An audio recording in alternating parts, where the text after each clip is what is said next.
ជំរាបសួរអតិថិជនទាំងអស់គ្នាស្វាគមន៍មកកាន់ការចាប់រង្វាន់ Lucky Draw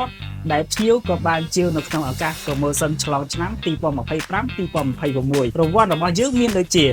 កាតាបស្ទីពីក្រោយចំនួន 7 រង្វាន់នាឡិកាព្យួរជញ្ជាំងចំនួន 13 រង្វាន់ឆ័ត្រទទួលបែប Personal ចំនួន 13 រង្វាន់និងរង្វាន់ជាច្រើនទៀតអញ្ចឹងរង្វាន់ទី1យើងចាប់ទៅលើឆ័ត្រ 13 រង្វាន់តោះចាប់ដើមយកមួយអូខេបានទៅលើ Mr. Thera ឆ័ត្ររង្វាន់ទី2ឆ័ត្ររង្វាន់ទី2បានទៅលើ Mr. Sat ឆ័ត្ររង្វាន់ទី3បានទៅលើ Mr. Sien សុំឆ័ត្ររង្វាន់ទី4បានទៅលើ Lily Compot សុំឆ័ត្ររង្វាន់ទី5បានទៅលើចិនប៊ុនលេងឆ័ត្ររង្វាន់ទី6បានទៅលើ Mr. Yi ឆ័ត្ររង្វាន់ទី7បានទៅលើអឹងផេងឆ័ត្ររង្វាន់ទី8បានទៅលើពន្លក Motor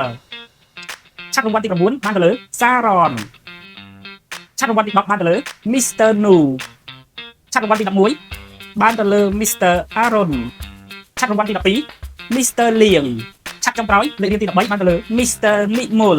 ឈានដល់រង្វាន់ទី2នាឡិកាព្យួរជញ្ជាំងចំនួន10រង្វាន់នាឡិកាទី1បានទៅលើ Mr. Nara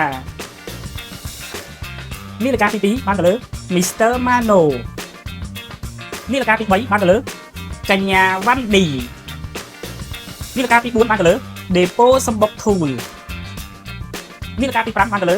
កញ្ញាច័ន្ទនីនាឡិកាទី6បានទៅលើច័ន្ទលេងនាឡិកាទី7បានទៅលើ Mr. Wood